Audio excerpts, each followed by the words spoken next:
Mountains have a way of dealing with overconfidence. Stage 4 in my winter solo snowshoe tour in the Swiss Alps, Winterwasserin.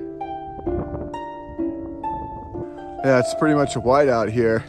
It's hard to see much anything. A few days before, I had ascended through the Winterwasserin valley to the hut from Realp.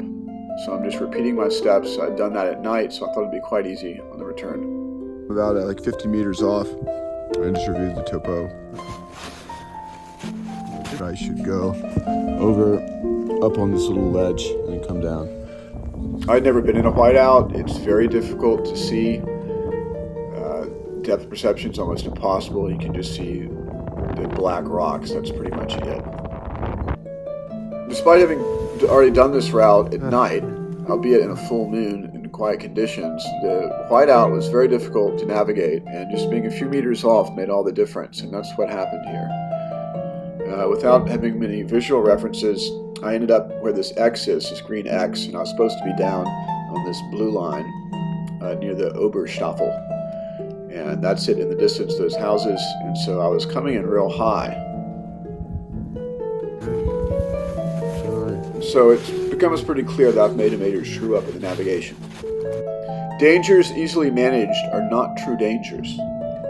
And so I knew I was going to have to descend this little cliff.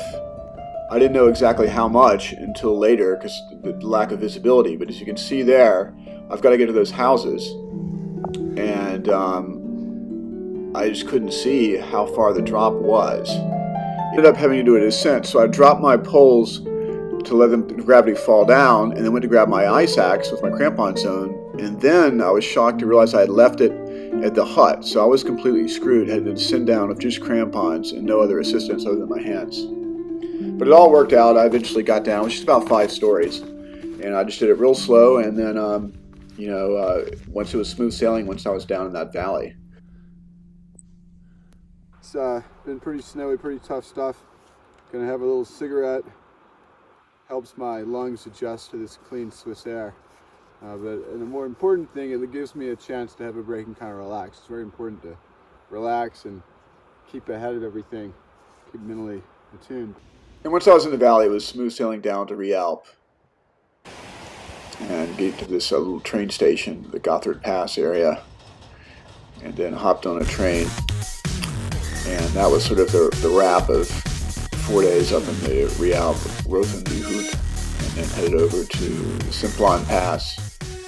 And due to bad weather, I ended up leaving after a day, but did stay a day with the monks.